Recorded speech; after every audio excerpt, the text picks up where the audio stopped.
नमस्कार विद्यार्थियों, वंदे वाणी हिंदी साहित्य चैनल में आप सभी का स्वागत है। हमारे टॉपिक चल रहा था शब्द विचार, जिसमें हमने शब्दों को 4 भागों में विभाजित किया। पहला था उत्पत्ति या स्रोत के आधार पर, दूसरा था व्युत्पत्ति और रचना के आधार पर, तीसरा था प्रयोग या रूपांतरण के आधार पर, चौथा था अर्थ के आधार पर।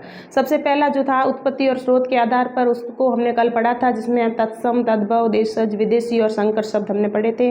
और आज का जो हमारा टॉपिक है वो है व्युत्पत्ति या बनावट या रचना के आधार पर शब्द के जो भेद है वो कौन कौन से हैं। तो विद्यार्थियों, व्युत्पत्ति, बनावट या रचना के आधार पर जो शब्दों के भेद किए गए हैं वो 3 प्रकार से किए गए हैं, जिसमें पहला है रूढ़ शब्द, दूसरा है यौगिक शब्द और तीसरा है योग रूढ़ शब्द। तो विद्यार्थियों, रूढ़ शब्द जो वो शब्द है जो परंपरा से जो पीढ़ी दर पीढ़ी चलते जा रहे हैं और हम आज भी उन शब्दों का प्रयोग अपने दैनिक जीवन में कर रहे हैं, उनको तो हम रूढ़ कहेंगे। और यौगिक शब्द वे शब्द होते हैं जो 2 या 2 से अधिक शब्दों से मिलकर बनते हैं तथा अपना एक जो है उनके जो टुकड़े करते हैं तो उनका सार्थक अर्थ भी निकलता है और अलग अलग उनका जो है अर्थ भी होता है। और योग रूढ़ शब्द विद्यार्थियों वे होते हैं जो बहुब्रीहि समास के उदाहरण होते हैं, आप ऐसा समझो, जिनसे क्या है कि एक तीसरा ही विशेष अर्थ प्रकट होता है, उसे हम योग रूढ़ शब्द कहते हैं। तो आज की हमारी क्लास है व्युत्पत्ति या बनावट के आधार पर जो रचना के आधार पर शब्दों के भेद किए वो कितने हैं, यहाँ पे थोड़े हम देख लेते हैं। हिंदी भाषा में शब्दों की रचना प्रक्रिया या बनावट के आधार पर 3 भेद किए जाते हैं। तो पहला है रूढ़ शब्द, दूसरा है यौगिक शब्द और तीसरा है योग रूढ़ शब्द। तो विद्यार्थियों, रूढ़ शब्द किसे कहते हैं? रूढ़ शब्द वे होते हैं वे शब्द जो किसी व्यक्ति, स्थान, प्राणी और वस्तु के लिए वर्षों से प्रयुक्त होने के कारण, मतलब वर्षों से पीढ़ी दर पीढ़ी वो चलते ही जा रहे हैं, प्रयुक्त होने के कारण किसी विशिष्ट अर्थ में प्रचलित हो गए हैं। मतलब विशिष्ट अर्थ उसका निकलता है, उसमें प्रयुक्त हो गए हैं, जो प्रचलित हो गए हैं उनको हम क्या कहेंगे? रूढ़ शब्द कहेंगे। रूढ़ का मतलब ही रूढ़ी मतलब परंपरा के आधार पर, मतलब पीढ़ी दर पीढ़ी जो चलते आ रहे हैं शब्द, उनको हम क्या कहेंगे? रूढ़ शब्द कहेंगे। या इन शब्दों की निर्माण प्रक्रिया भी पूर्णतः ज्ञात नहीं होती, मतलब इनकी निर्माण प्रक्रिया कब हुई ये हमें पूर्णतः ज्ञात नहीं है, इनका कोई समय जो है फिक्स नहीं है कि ये जो शब्द कब बने, और इनका कोई ऐसे व्याकरण भी नहीं है कि भाई ये शब्द बने हैं, इनके कोई व्याकरण में हमें मिल जाएगा, वो भी नहीं है, क्योंकि इनका अन्य अर्थ भी नहीं होता, इनका कोई अन्य अर्थ भी नहीं होता तथा इन शब्दों के टुकड़े करने पर भी उन टुकड़ों के स्वतंत्र अर्थ नहीं होते।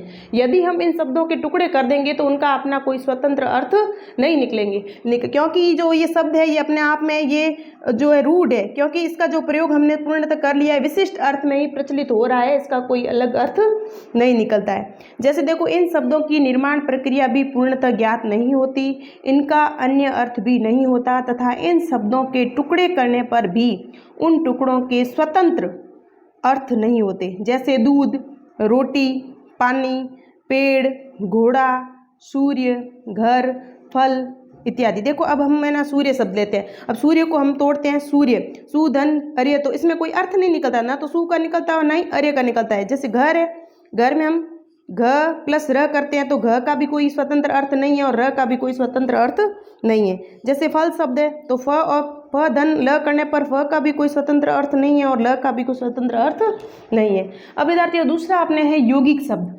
यौगिक शब्द वे शब्द होते हैं जो 2 या 2 से अधिक शब्दों के योग से बने हैं। उन शब्दों का अपना पृथक अर्थ भी होता है। जब इन 2 या 2 से अधिक शब्दों से बने हुए जो शब्द हैं उनको जब तोड़ेंगे तो इनके जो है पृथक अर्थ भी निकलेंगे, इनका अपना अपना अर्थ भी निकलेगा। यौगिक अर्थात योग से बनने वाला शब्द। अभी विद्यार्थियों, योग का मतलब ही जोड़ होता है, यानी कि दोनों को जोड़ के हमने उनके जो है उनको बनाया यौगिक शब्द को। इन शब्दों के टुकड़े करने पर इनके टुकड़ों का भी अर्थ निकलता है, किंतु ये शब्द मिलकर अपने मूल शब्द से संबंधित या अन्य किसी नए अर्थ का भी बोध कराते हैं, यौगिक शब्द कहलाते हैं। या तो ये अपने मूल शब्द का बोध कराएंगे या अन्य किसी और शब्द का ये जो बोध कराएंगे, इनको क्या कहते हैं? यौगिक शब्द। इन शब्दों की रचना उपसर्ग, प्रत्यय, संधि तथा समास के द्वारा भी होती है। ये जो यौगिक शब्द है विद्यार्थियों, ये अपने उपसर्ग से भी बनते हैं, प्रत्यय से भी बनते हैं, संधि से भी बनते हैं और समास से भी बनते हैं। इनके कुछ उदाहरण मैंने यहाँ पे लिखे हैं, जैसे स्नान घर। स्नान घर मतलब स्नान के लिए जो बनाया हुआ घर है उसे क्या कहते हैं? स्नान घर। राष्ट्रपति मतलब राष्ट्र का पति, राष्ट्र का स्वामी। और सुपुत्र, सु मतलब अच्छा है जो पुत्र। और इधर देवालय, देव धन आलय मतलब देवों के रहने का स्थान या देवों का घर या देवों का मंदिर अपन कह सकते हैं। तो इसका अर्थ निकल गया, दोनों का अलग अलग अर्थ है। यहाँ देव मतलब क्या हो गया? भगवान, और आलय मतलब घर हो गया। ठीक है ना। ये अपन लिख लेते हैं। इधर राष्ट्र, राष्ट्र का मतलब क्या हुआ, देश हुआ, और पति मतलब क्या हो गया, स्वामी। सु मतलब क्या हुआ, अच्छा।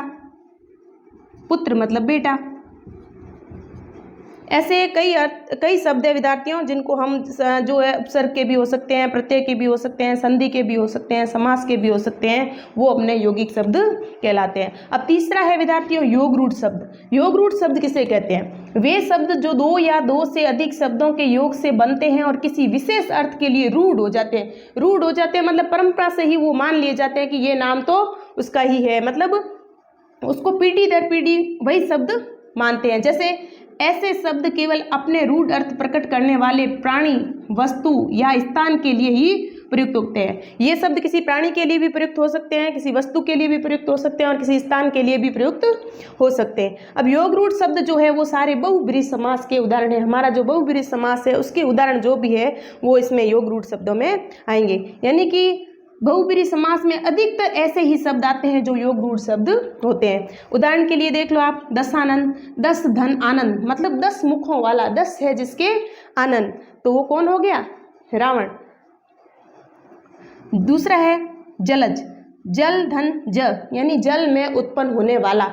जल में उत्पन्न होने वाला मतलब क्या, कमल। जिसने जल जो है जल में लिया है उसको क्या कहेंगे हम, कमल कहेंगे। तो विद्यार्थियों आज हमारे जो दूसरा जो भाग था व्युत्पत्ति और वर्गीकरण किया था, जिसमें हमने दूसरा जो है व्युत्पत्ति बनावट रचना के आधार पर जो शब्द भेद है वो हमने पढ़ लिया है। पहला रूढ़ शब्द, दूसरा यौगिक शब्द और तीसरा योग रूढ़ शब्द। कल की क्लास में हम पढ़ेंगे प्रयोग या रूपांतरण के आधार पर शब्दों के भेद कौन कौन से हैं। धन्यवाद।